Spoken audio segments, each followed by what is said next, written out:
Testing, testing, 1, 2, 3. Testing, 1, 2, 3.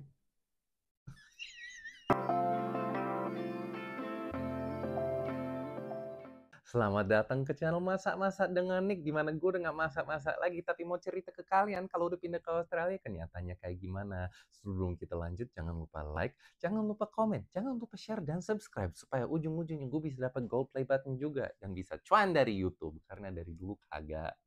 Sedikit latar belakang tentang diri saya sendiri. Kalian yang udah lama subscribe ke channel saya dari tahun 2015 mungkin tahu saya sebagai si Koki yang masak resep khas Indonesia.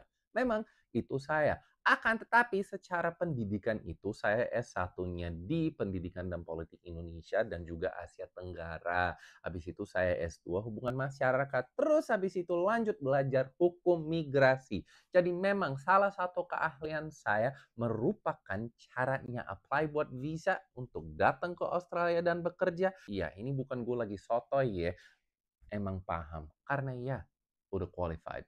Gue bukan agent yang udah akreditasi sama Mara. Gue nggak praktek sebagai agent, tapi ilmunya ada ya. Jadi tolong percaya ya.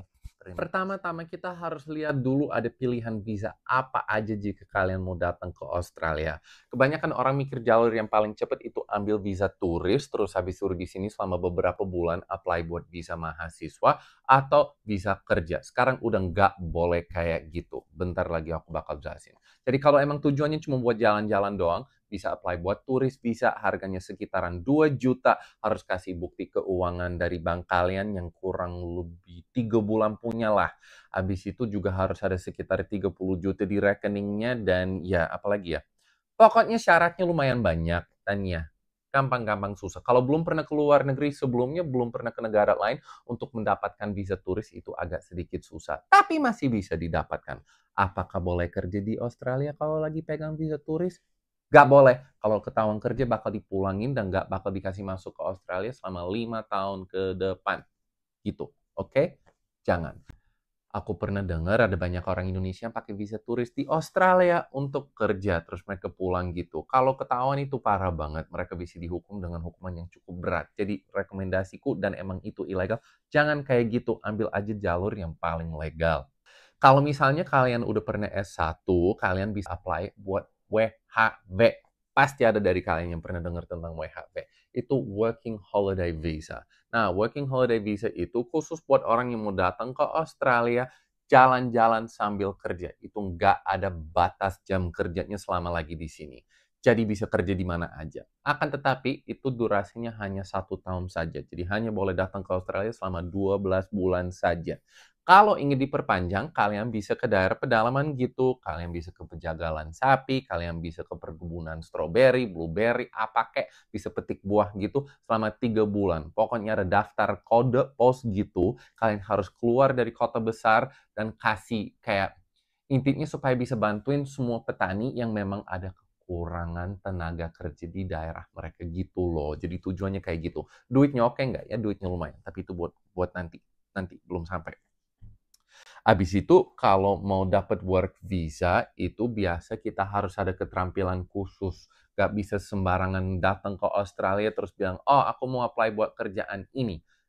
Konsepnya nggak kayak gitu.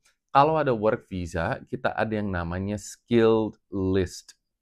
Kalau misalnya mau pakai work visa itu paling gampang itu pakai sistem skilled occupation list. Jadi kalau kita masuk ke website ini ada website ya, immigration, ada daftar pekerjaan di Australia yang lagi kekurangan tenaga kerja. Jadi kalau kita buka website ini dan kerjaan kalian ada di listnya, kualifikasi kalian cukup, kalian bisa apply. Ada beberapa jalur. Kalian bisa cari kayak calon employer di Australia dulu yang bisa memperkerjakan kalian pas lagi di Indonesia, mereka bakal apply visanya dan ikutin proses gitu, nanti tinggal pindah ke sini aja terus mulai kerja. Itu satu cara. Cara yang kedua tuh datang ke sini kuliah dulu selama lagi kuliah di sini.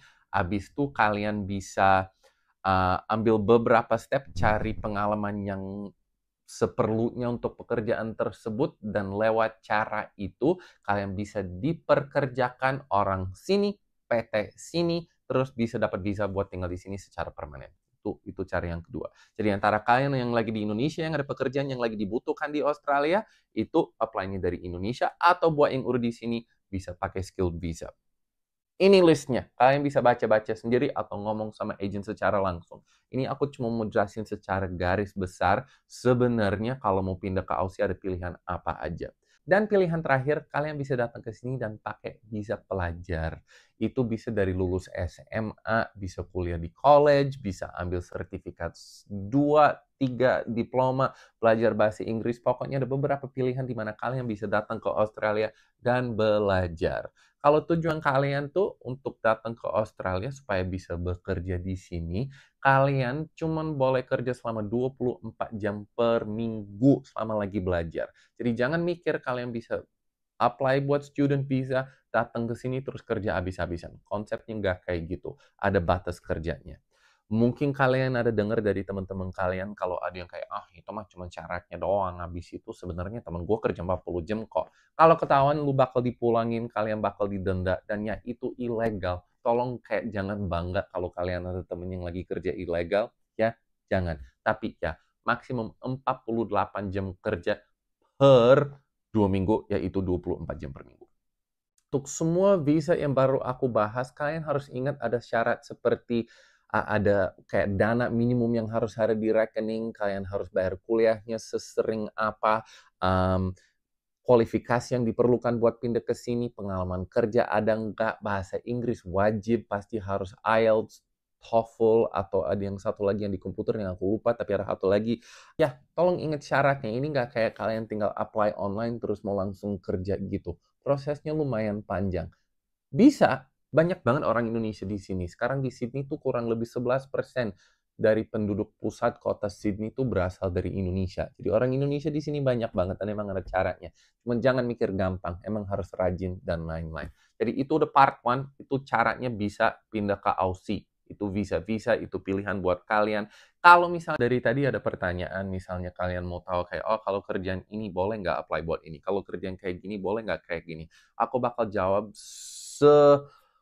pokoknya jawabanku nggak bakal spesifik-spesifik amat. Itu masuknya ke konsultasi. Kalau misalnya ada pertanyaan yang bakal bantu semua orang yang lagi nonton, aku bakal jawab. Buat yang nanya yang lebih spesifik, aku bakal share link, aku bakal arahin ke orang yang bisa membantu. Tapi aku nggak bakal kasih free legal advice. Dan ini juga bukan legal advice. Ini cuma lagi cerita doang. Oke? Di next videonya aku bakal jelasin kalau udah sampai di Australia harus siapin apa aja, bisa cari tempat tinggal di mana aja, buka rekening caranya gimana, dan hal-hal kayak gitu. Jadi persiapan abis udah sampai di sini dan apa yang bisa disiapkan dari sebelum berangkat ke Australia. Terima kasih, jangan lupa like, share, dan subscribe.